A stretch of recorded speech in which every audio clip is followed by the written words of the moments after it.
Cara pandang seseorang terhadap manusia atau sesamanya akan menentukan bagaimana ia bersikap atau memperlakukan sesamanya itu. Bila orang itu atau sesamanya dipandang sebagai sosok yang lebih rendah daripada dirinya, dia akan mencoba mendominasi, menguasai, dan bahkan menindas orang-orang rendah itu.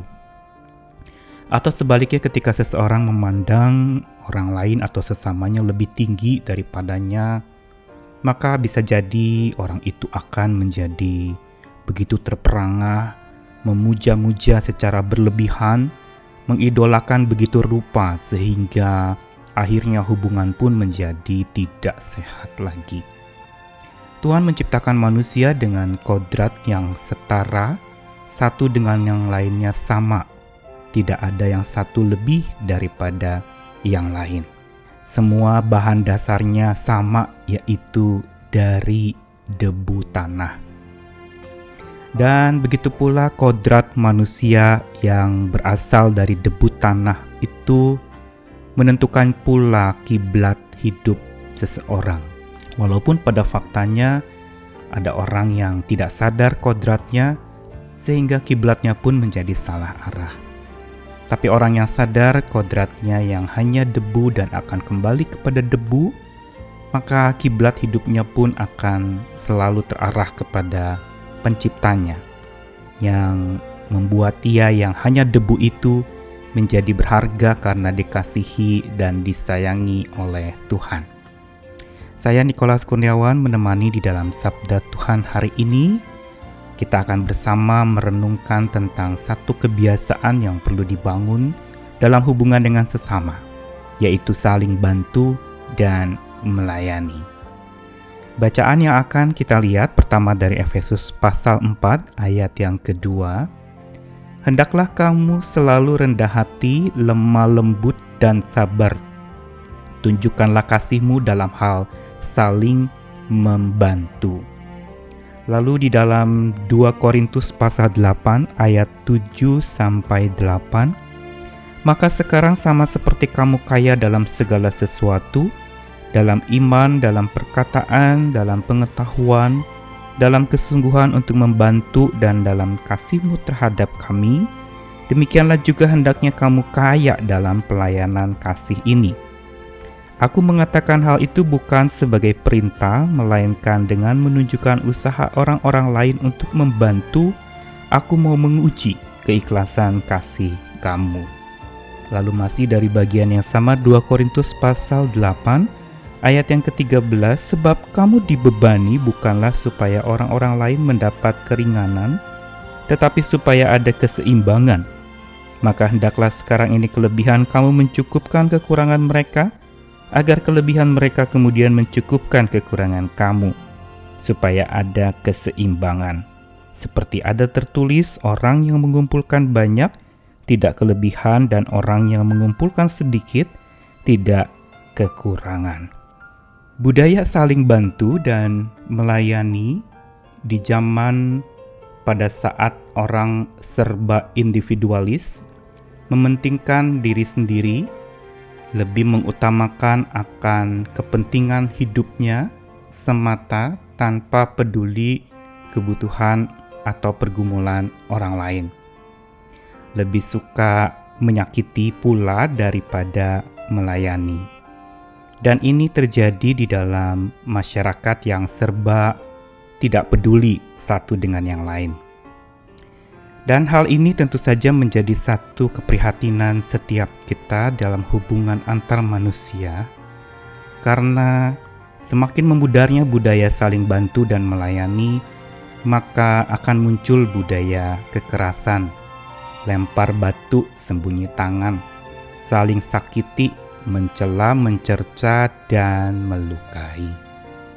Padahal kalau kita mau kembali lagi kepada kodrat manusia, pada hakikatnya manusia tercipta bukan dari batu, sehingga hatinya tidak sekeras batu untuk saling lempar batu dan menyakiti. Tetapi manusia tercipta dari debu tanah.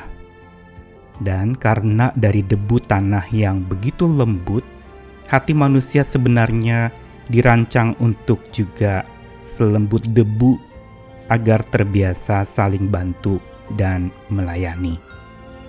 Bacaan hari ini dari Efesus, surat Paulus kepada jemaat di Efesus, ingin memberitahukan tentang betapa nasihat sederhana tetapi paling sulit dilakukan ini adalah sesuatu yang begitu penting untuk pertumbuhan iman setiap orang, yaitu rendah hati, lemah lembut, sabar, dan tunjukkan kasih dalam hal saling membantu. Bicara tentang saling membantu kepada jemaat di Efesus oleh Paulus ini, sebenarnya Paulus ingin mengatakan bahwa ini hal sederhana, tetapi bila bisa dilakukan itu akan mempunyai bahana yang luar biasa, mempengaruhi kesaksian banyak orang lewat hal kecil, yaitu saling membantu dan melayani. Dan untuk itu memang membutuhkan kerendahan hati, kelemah lembutan, dan kesabaran di dalam melakukannya.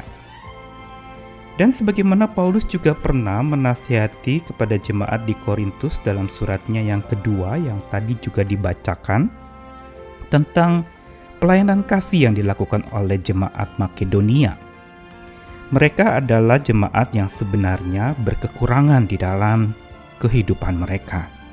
Namun mereka begitu sangat rindu untuk membantu orang-orang yang berkekurangan. Mereka serba terbatas, tetapi justru mereka menunjukkan akan kekayaan pelayanan kasih saling membantu itu kepada orang-orang yang lebih berkekurangan dari mereka.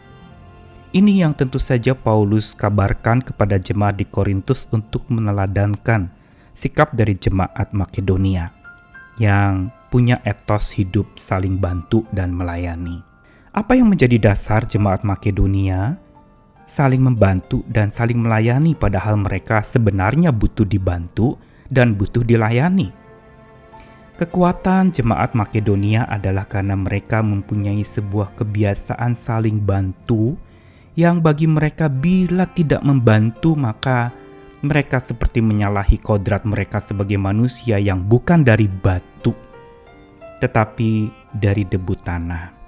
Dan untuk itulah sesama debu harus saling membantu, saling rendah hati, lemah lembut, dan panjang sabar seperti yang tadi dikatakan kepada jemaat di Efesus.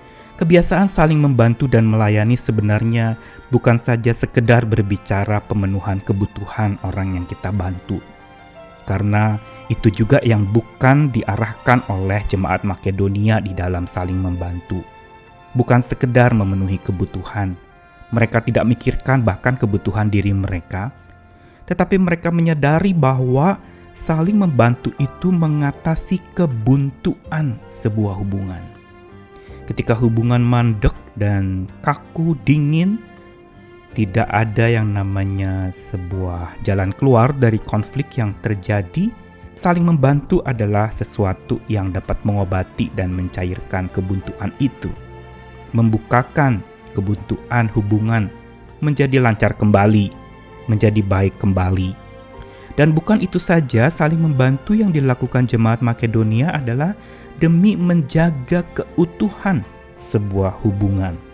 Ini yang Paulus katakan pula di dalam bagian akhir dari 2 Korintus pasal 8, bahwa ketika Paulus mengatakan tentang saling memberi atau saling membantu, dia katakan dalam ayat 14 supaya kelebihan kita atau orang-orang yang berkelebihan itu mencukupkan orang-orang yang berkekurangan, sehingga ada sebuah kesinambungan, ada sebuah keseimbangan, dan sebuah keutuhan terjadi di dalam hubungan itu. Dan inilah sebenarnya yang menjadi tujuan mulia dari saling membantu dan melayani, demi mengatasi kebuntuan dan menjaga keutuhan sebuah hubungan.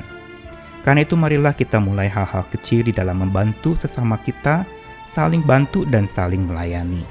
Karena inilah yang Tuhan kehendaki, agar kasih Tuhan terpancar luas lewat hidup kita. Lewat hal-hal kecil yang kita lakukan, kasih Tuhan yang besar itu teralirkan. Selamat membantu dan melayani. Tuhan mengasihi kita semua. Amin.